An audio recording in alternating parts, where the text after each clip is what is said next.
ምዕራፍ 11 ዮፍታሔ። ገለዓዳዊውም ዮፍታሔ ጽኑ ኃያል ሰው የጋለሞታ ሴት ልጅ ነበረ። ለገለዓድም ዮፍታሔን ወለደችለት። የገለዓድም ሚስት ወንዶች ልጆችን ወለደችለት።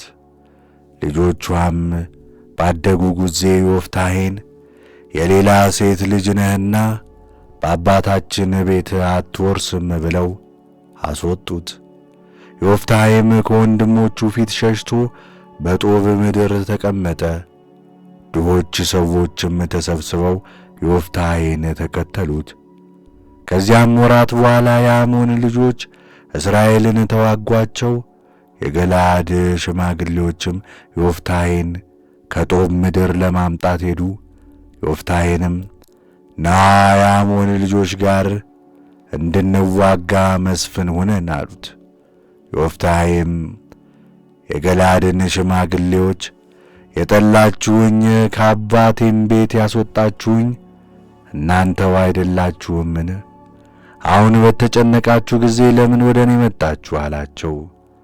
የገለዓድም ሽማግሌዎች ዮፍታሔን እንዲህ አይደለም፣ ከእኛ ጋር እንድትወጣ ከአሞን ልጆች ጋር እንድትዋጋ፣ ስለዚህ አሁን ወደ አንተ ተመልሰን መጣን። በገለዓድም ላይ ሰዎች ሁሉ ላይ አለቃችን ትሆናለህ አሉት።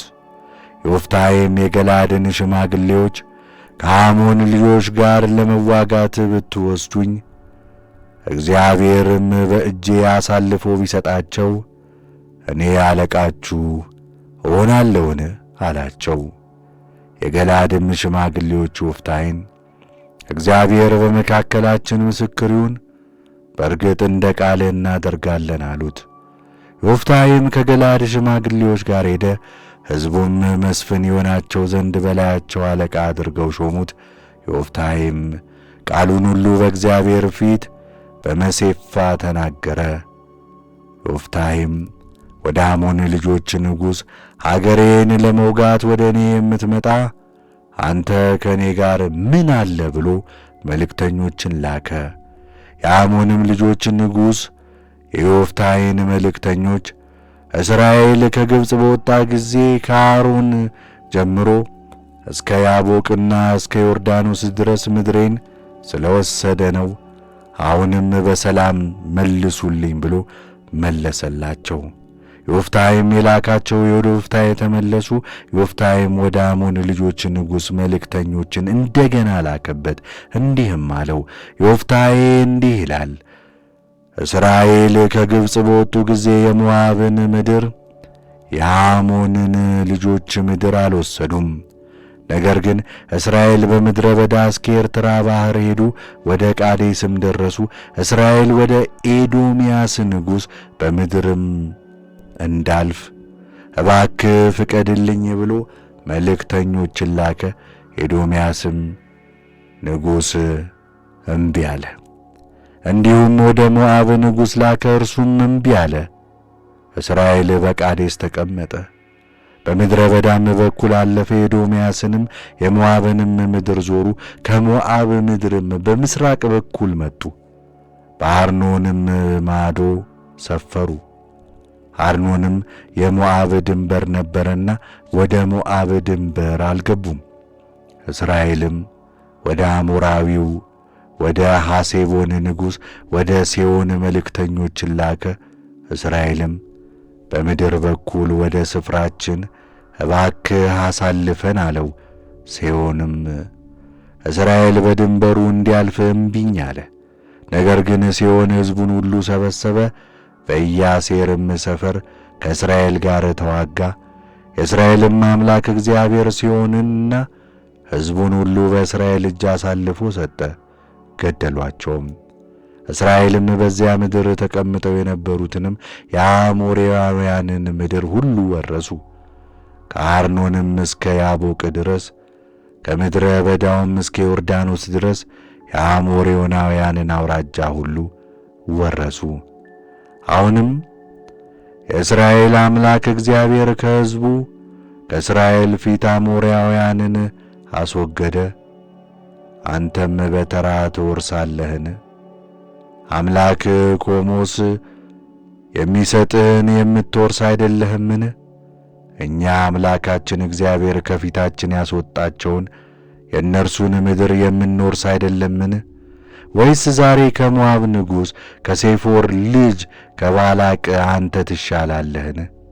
ወይስ እርሱ ከእስራኤል ጋር ተጣላን? ወይስ ተዋጋውን? እስራኤልም በሐሳቦንና በመንደሮቿ በአሮዔርና በመንደሮቿ በአርኖንና አቅራቢያ ባሉት ከተሞች ሁሉ 300 ዓመት ተቀምጦ በነበረ ጊዜ በዚያ ዘመን ስለምን አላዳንካቸውም ነበር? እኔ አልበደልኩህም። አንተ ግን ከእኔ ጋር ትዋጋ ዘንድ ክፉ አታድርግብኝ። ፈራጁ እግዚአብሔር በእስራኤል ልጆችና በአሞን ልጆች መካከል ዛሬ ይፍረድ።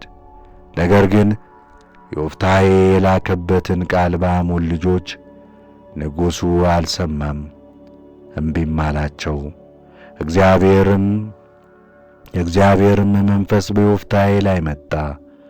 እርሱም የምናሴ ዕጣ ከምትሆን ከገላድ ምድርና ከገላድ መሴፋ ወደ አሞን ልጆች ማዶ ተሻገረ።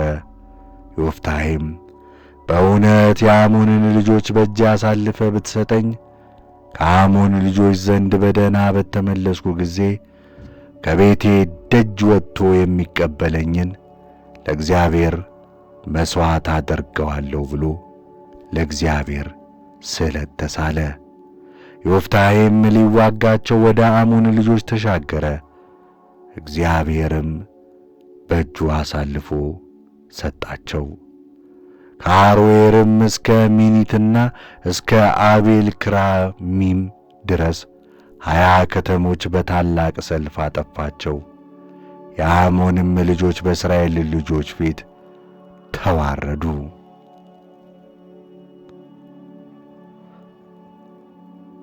ዮፍታሔም ወደ ሜሴፋ ወደ ቤቱ ተመለሰ። እነሆም ልጁ ከበሮ ይዛ እየዘፈነች ልትቀበለው ወጣች። ለእርሱም የሚወዳት አንዲት ብቻ ነበረች። ከእርሷም በቀር ወንድ ወይም ሴት ሌላ ልጅ አልነበረውም። እርሷን ባየ ጊዜ ልብሱን ቀዶ ወየውልኝ ልጄ ሆይ ወደ እግዚአብሔር አፌን ከፍቻለሁና ከዚያውም እመለስ ዘንድ አልችልምና አሰናከልሽኝ አስጨነቅሽኝም አላት። እርሷም አባቴ ሆይ አፍህን ወደ እግዚአብሔር ከከፈትክ እግዚአብሔር በጠላቶች በአሞን ልጆች ላይ ተበቅሎልሃልና በአፍህ እንደ ተናገርክ አድርግብኝ አለች። አባቷም ይህ ነገር ይደረግልኝ ከዚህ ሄጄ በተራሮች ላይ እንድወጣና እንድወርድ ከባልንጀሮቼም ጋር ለድንግልናዬ እንዳለቅስ 2 ወር አሰናብተኝ አለችው። እርሱም ሂጂ አለ። 2 ወር አሰናበታት። ከባልንጀሮቿም ጋር ሄደች፣ በተራሮችም ላይ ለድንግልናዋ አለቀሰች። 2 ወርም ከተፈጸመ በኋላ ወደ አባቷ ተመለሰች። ዮፍታሔም የተሳለውን ስእለት አደረገ። እርሷም ወንድ አላወቀችም ነበር። የእስራኤልም ሴት ልጆች ለገለዓዳዊው ለዮፍታሔ ልጅ በዓመት 4 ቀን ያለቅሱላት ዘንድ በዓመት ይሄዱ ነበር።